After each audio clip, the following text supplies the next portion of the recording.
All the communities in Clark County approved the interlocal agreement, and we are asking that a few things be changed in it, mainly because of our current economic situation, along with just some changes in the county that have taken place. Our revisions that are proposed have been approved through a community process that we held in 2009.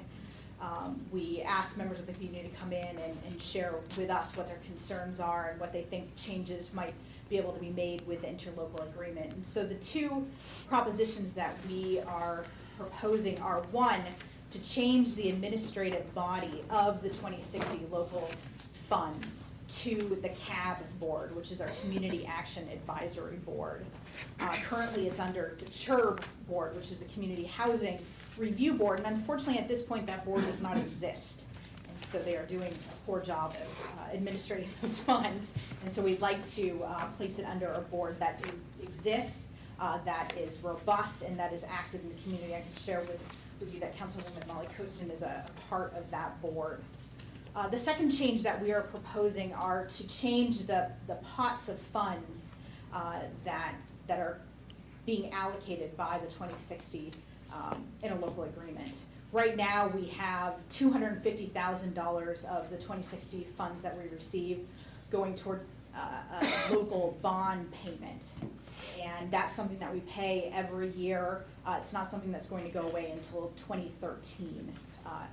And another pot of money that we have is to go toward capital funds for new permanent housing affordable opportunities. And then the third pot of funds that we have are to support through operation and maintenance, emergency shelters, youth shelters, transitional housing, and permanent housing. And what we're proposing are to not fund the capital funds any longer. And our main reason for that is that our 2060 funds are dwindling. I don't know if you guys have our fact sheet, but the fact sheet, we have a graph on there, and it shows that when we first started receiving 2060 funds, we were proposing that we would be getting near $755,000 a year. And so it made sense to be allocating our funds in different ways. Now at this point, we're receiving less than $500,000 a year, and we only anticipate that that's going to continue to go down. And so our main concern is that $250,000 bond payment to make sure that that gets paid. And then what we're proposing is that the remainder of the funds go toward the emergency shelters, the youth shelters, the transitional housing programs, and the permanent housing programs that we fund through Clark County. And so those are the two proposals that we are presenting to you today. I'm going to check in and see if there are any questions. Yes? Your applicants that come to you, do you e-verify them? And can you tell me what that is? Are they citizens of the United States when they come in? You know, we do. In fact, I know that we have a commissioner that feels strongly about that, and so it is something that we do. Okay, thank you. Yes? So if I understand correctly, what you're basically saying is we're just amending the interlocal agreement so that you can still, first off, pay for the obligations for the bonds, and second off, just basically skip any new capital projects and just continue to maintain and update what we currently have. Is that correct? That's correct. And change Yes. the organization that they're going through. Okay, thanks. And if I can just add a couple of things, I'm fairly new to this board. I've been on it for about 3 months. And I have to say, it's probably, to me, it's about the most efficiently run board that I have been on in a long time. They have a number of, I have a list of all the advisory board members here, a list of all of the projects that they oversee and monitor. It comes from a lot of different sources. This month we had Steve Rusk from Salvation Army, and CAB does have 3 or 4 of the Salvation Army programs that are funded from different sources, and they're kind of monitored with performance metrics at both the beginning and the end. So it's actually a very well-run program, very detail-oriented, and it kind of makes sense to put these funds under the CAB umbrella, because it's kind of their ballpark is low income, veteran services, domestic violence, lots of Salvation Army, share house programs. So to me, it makes sense to do this. And they're forward-thinking. You all know that that in the next 5 years is gonna be very tough, so the entire board reviews each major contract, and they're looking at what gets the most bang for the buck, every year. Any other questions? Great, I Kate- appreciate your time. Kate, thank you for being here with us this evening. Mr. Dunn, Transportation Capital Facility Plan.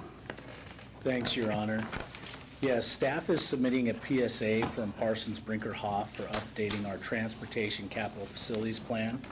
And I'm just going to give you a brief overview of the Transportation Capital Facility Plan process, Parsons' scope of work.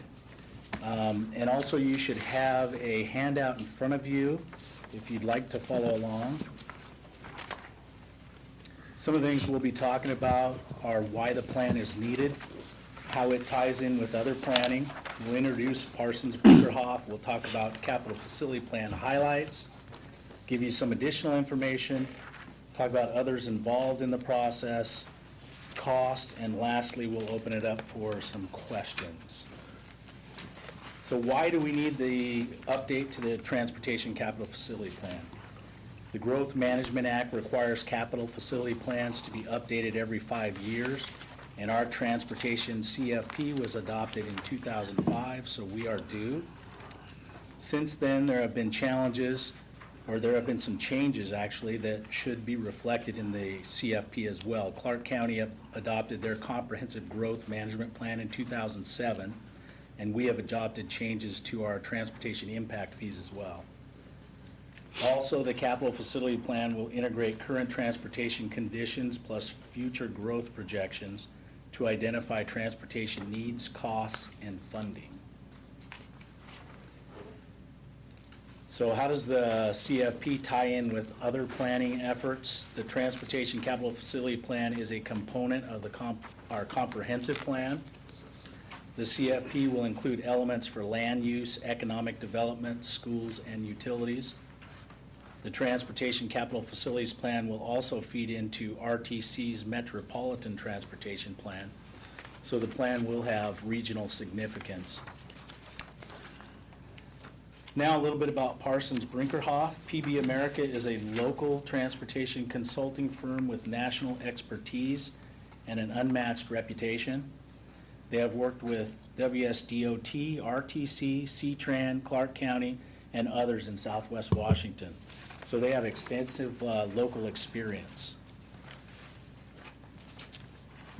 Some of the capital facility plan highlights that were included in PB's scope.